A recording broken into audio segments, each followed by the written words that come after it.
का हो साली जी, कहाँ की तैयारी बा हो? रहो न जीजा, मैंने तैयार ना होकी।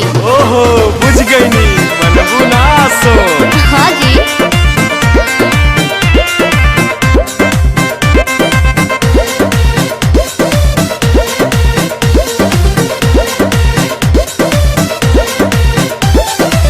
जातारू माई के दर्शन तू करे, हाँ जी। काहे के लगलू है साजे सवारे।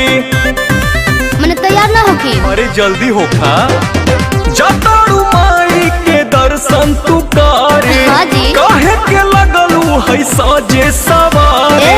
रील बनी मंदिर के गेट पर जीजा, अच्छा वीडियो बना के डालब नेट पर जीजा। ओके। बुलेट पर जीजा, का? बुलेट पर जीजा, बोला ले चले घुमावे बुलेट पर जीजा। जरूर हो। बुलेट पर जीजा, बुलेट पर जीजा, ले चले घुमावे बुलेट पर जीजा।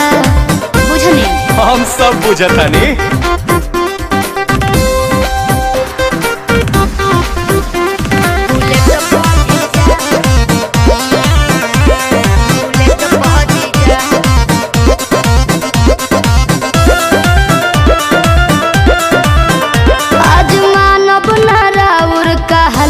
जीजा सूट पहन के तैयार बनी ललका जीजा। अच्छा ठीक बा।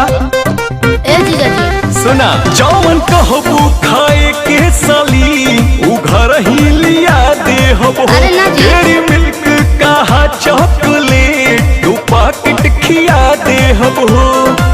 मालूम ना हम चॉकलेट पा जीजा, अरे चाउमीन चाट के प्लेट पा जीजा।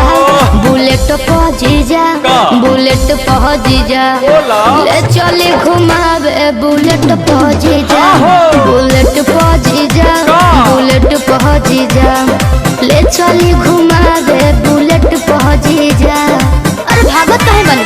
तोहरी कहाँ भागतानी।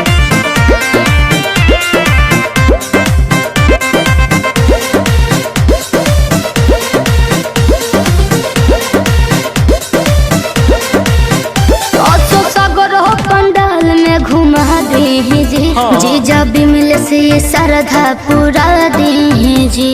ठीक बनू, फिर कुछ ना कहो। अच्छा सुना, जयबू माई के दर्शन करे की का वीडियो बनावे जाइबू। माना बतिया बिना पांडे के का मोबाइल भूलावे जाइबू। आई है नेटार गेट पहुंची जा, अरे ना हो। चली पंडाल वाला सेट पहुंची जा। हाँ। बुलेट पहुंची जा, का? बुलेट पहुंची जा, बोला। ले चली घुमावे बुलेट पहुंची जा। ठीक है बा। बुलेट पहुंची जा, बुलेट पहुंची जा, ले चली घुमावे बुलेट पहुंची जा। बुझनी? अच्छा तो चला।